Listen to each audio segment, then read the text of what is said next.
आप 24 घंटे पुलिस की सुरक्षा लीजिए, पर शर्त है कि आपको वहाँ एप्लीकेशन देना पड़ेगी कि हमारे साधु संत आए हैं, वो बिहार कर रहे हैं। जैनियों में सबसे बड़ी कमी है, वो उनका सुरक्षा व्यवस्था को लेते ही नहीं। बोले साधु के साथ भी अब बॉडी गार्ड चलेंगे क्या? कोई साधु की सुरक्षा की जरूरत नहीं है। यदि कोई बंदूक वाले पुलिस वाले चलने लग जाए तो कुछ पंडित लोग होते हैं ना, जो ज़्यादा ज्ञानी होते हैं, बोले साधुओं के पास आजकल पुलिस वाले चल रहे हैं, बोले इनके पास क्या जरूरत पड़ी, गनमैन चल रहे हैं, व्यंग करते हैं। उन मूर्खों की चिंता मत करो। अपन को ये सरकार के द्वारा दी हुई नीति है, जब भी तुम्हारे नगर में साधु आए तुरंत उनको सूचना दीजिए। 24 घंटे के लिए वो पुलिस देंगे। यदि शौच के लिए भी जाते हैं तो भी आपके साथ पुलिस जाएगी। शौच के लिए भी जाते हैं 24 घंटे। मेरे साथ कई बार हुआ, अशोकनगर, ललितपुर, सब में 24 घंटे पुलिस रहती थी और अभी भी रहती है। तो छोटे बड़े संघ से कोई मतलब नहीं है। छोटे से बड़ा आपको सूचना देना। युवा लोग ओवर कॉन्फिडेंस नहीं, हम तो सब संभाल लेंगे, पुलिस वालों की जरूरत नहीं। पुलिस वाले पूछते हैं आपसे तो आप कहते नहीं नहीं यहाँ कोई ज़रूरत नहीं है, हम लोग हैं। पुलिस वाले पूछते हैं हमसे कि समाज से भाई हम कहाँ सुरक्षा, बोले नहीं साहब आप तो पधारो, हम लोग सब व्यवस्था कर लेंगे, हम अपने साधु कर लेते। ये जो बोलना है यही सबसे बड़े साधुओं के दुश्मन हैं। जो सबसे बड़े दुश्मन कौन है साधु के? सुनो दिगंबर जैनी मुनि भक्तों, सबसे बड़े दुश्मन तुम हो कि साधु के आने पर आप पुलिस को सूचना नहीं देते। 24 घंटे की पुलिस मिलेगी आपको, कमरे के बाहर मिलेगी साधु, एक कदम बाहर रखेगा साधु आएंगे। आहार को जाते समय कहते नहीं साहब पुलिस की कोई जरूरत नहीं, अभी हम शुद्धिकरण करते हैं। बेचारे पुलिस वाले चले जाते हैं, डर जाते कि भाई महाराज को अंतराय हो जाए। उनको व्यवस्था समझाओ। तो सारे भारत के लिए इस दुर्घटना से शिक्षा लेना चाहिए। पहला यहाँ से फरमान जारी किया जाता है पूरे भारत के लिए, जब भी तुम्हारे नगर में साधु साध्वी आए तुरंत पुलिस को सूचना दो और 24 घंटे के लिए प्रोटोकॉल आप मांगिए। सरकार के जो कानून है व्यवस्था है वो लेंगे। मान लो यदि उनको चार्ज भी देना पड़ता है दीजिए, क्योंकि ड्रेस का प्रभाव पड़ता है। तुम 100 लोग हो और पुलिस वाले 2 भी हैं तो भी उसका प्रभाव पड़ता है। तो सबसे पहले आपको ये करना चाहिए। दूसरी बात है, जब साधु बाहर निकले तो आप तुरंत सूचना दीजिए। अभी गवर्नमेंट ने जारी किया, गवर्नमेंट ने फरमान जारी किया कि साधुओं को सरकार ने व्यवस्था दी है पैदल चलने वाले साधुओं के लिए कि जो जहां थाने में सूचना देंगे, यदि वो थाना वाला साथ नहीं जाता है तो आप उसकी एफआईआर दीजिए, वो सस्पेंड होगा। कानून बनाया, अपने सरकार ने घोषित किया। मोदी सरकार ने बहुत बड़ी बात है घोषणा की कि पैदल चल, ऐसी दुर्घटना एक हुई थी उस समय, उनको कहा पैदल चलने वाले साधु के लिए सरकार व्यवस्था दे रही है। तो आज से एक नियम बना दिया जाए कि जब भी तुम्हारे यहाँ साधु साध्वी आएंगे 24 घंटे के लिए आप पुलिस की मांग करेंगे, प्रोटोकॉल मांगेंगे, एप्लीकेशन देंगे, लिखित में देना पड़ेगा। अब उनकी जो शर्तें होंगी वो अपन मान लेंगे। और बिहार करते समय भी आप दीजिए, बिहार करते समय पूरा यहाँ से वहाँ तक पूरी व्यवस्था वो बनाएंगे। यदि तुम लोगों ने ये कर लिया होता, और ये कानून बहुत पहले, कम से कम 1-1.5 साल पहले घोषित हो चुका है, 2023 के अंदर ये कानून हुआ था, लेकिन आप लोग उपयोग नहीं कर पा रहे। 1.5 लाख ऐसे फैसले हैं भारत के पुलिस के पास। जो पुलिस वाले कहते हैं आप लोग मांग ही नहीं करते, मैं क्या करूं? 1.5 लाख फैसले हैं भारत में जो पुलिस वालों को दिए गए हैं, लेकिन आप लोग मांग नहीं करते। बोले हमें कोई ज़रूरत नहीं, हम तो कर लेंगे, तुम्हारे बस की कुछ नहीं है। क्या कर पाए? और बच्चे, एक बच्चा भी था उसके ऊपर भी चढ़ा दी, वो भी सीरियस है। अभी भावना भा रहा था दिन भर से कि भाई एक कारिका थी वो थोड़ी थी, लेकिन आज वो भी 4 बजे के लगभग वो भी चले गई। बस मेरा कहना है उनके लिए तो अपन बहुत बड़ी अपना एक अनुभव शोक समापन कर ही रहे हैं। भगवान करे उनकी आत्मा को शांति दे, और उनकी तो सदगति ही हुई है। साधु की अकाल मौत मरने से कोई भी दुर्गति का कोई प्रभाव नहीं पड़ता, क्योंकि वो महावृत्ति तो थी।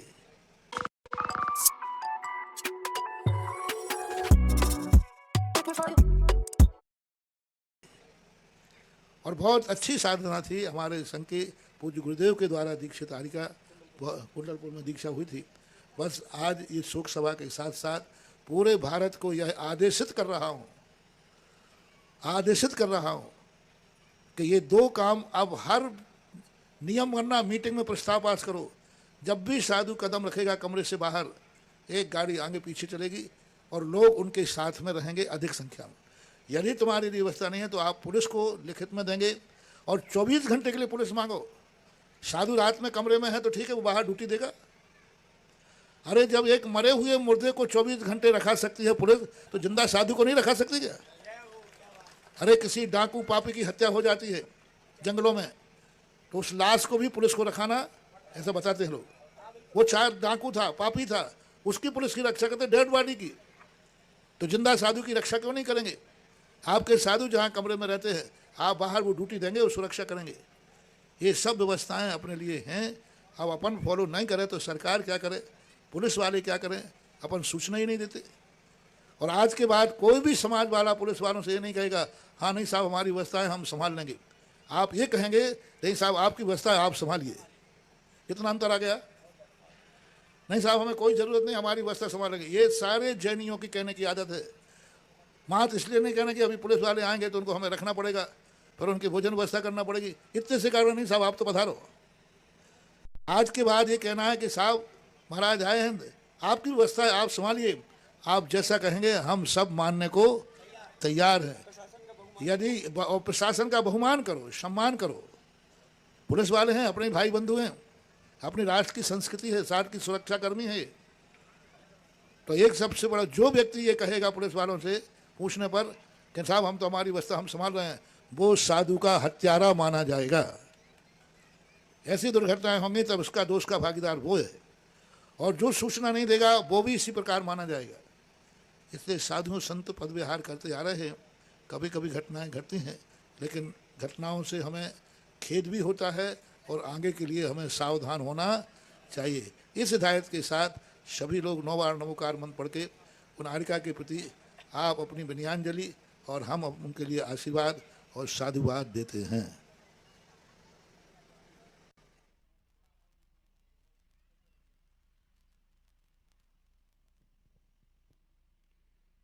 और पूज्य गुरुदेव ने आज एक विशेष बात की ओर पूरे भारतवर्ष की जैन समाज का ध्यान आकर्षित किया है। मध्य प्रदेश सरकार के आदेश क्रमांक MP 14/17/2023 को 19/10/2023 को जारी हुए आदेश में समस्त दिगंबर और श्वेतांबर साधु साधुओं के पद विहार में पर्याप्त सुरक्षा व्यवस्था करने का आदेश जारी किया गया है। यह प्रत्येक जिला पुलिस अधीक्षक और थाने तक पहुंचाया गया है। माननीय महानिर्देशक विशेष शाखा सुरक्षा मध्य प्रदेश भोपाल द्वारा विशेष रूप से ये जारी किया गया है।